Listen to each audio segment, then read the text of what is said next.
ರಾಷ್ಟ್ರೀಯ ರಾಜ್ಯ ಹಾಗೂ ಜಿಲ್ಲಾ ಕಾನೂನು ಸೇವೆಗಳ ಪ್ರಾಧಿಕಾರ ಮಹಿಳಾ ಮತ್ತು ಮಕ್ಕಳ ಅಭಿವೃದ್ಧಿ ಇಲಾಖೆ ಸಹಯೋಗದಲ್ಲಿಂದು ಆರಂಭಿಸಲಾದ ಉಚಿತ ಕಾನೂನು ಸಲಹಾ ಕೇಂದ್ರವನ್ನು ನ್ಯಾಯಾಧೀಶ ಜಿಎ ಮಂಜುನಾಥ್ ಶಿವಮೊಗ್ಗದಲ್ಲಿಂದು ಉದ್ಘಾಟಿಸಿದರು.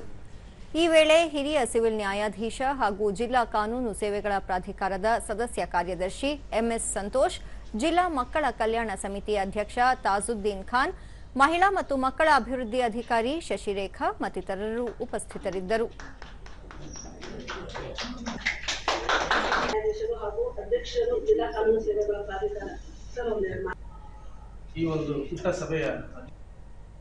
ಬಳಿಕ ನ್ಯಾಯಾಧೀಶ ಮಂಜುನಾಥ್, ಪೋಷಕರು ಮತ್ತು ಮಕ್ಕಳ ನಡುವೆ ದಿನೇ ದಿನೇ ಏರ್ಪಡುತ್ತಿರುವ ವೈರುಧ್ಯಗಳು ನಿವಾರಣೆಯಾಗಬೇಕು, ಮಕ್ಕಳು ಮಹಿಳೆಯರ ಸಮಸ್ಯೆಗಳನ್ನು ಆಲಿಸುವ ಸಂತ್ರಸ್ತ ಸ್ನೇಹಿ ವಾತಾವರಣ ಅಗತ್ಯವಾಗಿದೆ, ಈ ದಿಸೆಯಲ್ಲಿ ಕಾನೂನು ಸಲಹಾ ಕೇಂದ್ರ ಕೆಲಸ ಮಾಡಲಿ ಎಂದು ಕರೆ ನೀಡಿದರು.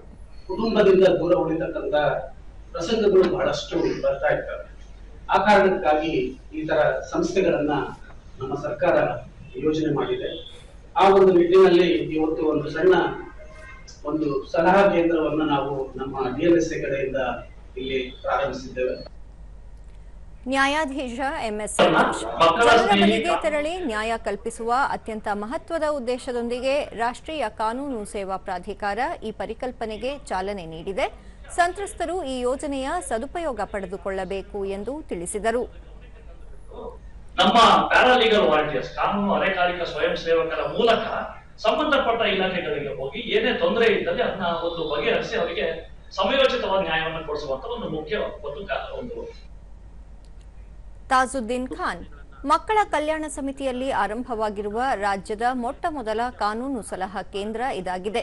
ಈ ಮೂಲಕ ಶೋಷಿತರು ಸಂತ್ರಸ್ತರಿಗೆ ವಾರದಲ್ಲಿ 3 ದಿನ ಉಚಿತ ಕಾನೂನು ಸೇವೆ ಒದಗಿಸುವ ಗುರಿ ಹೊಂದಲಾಗಿದೆ ಎಂದು ಮಾಹಿತಿ ನೀಡಿದರು.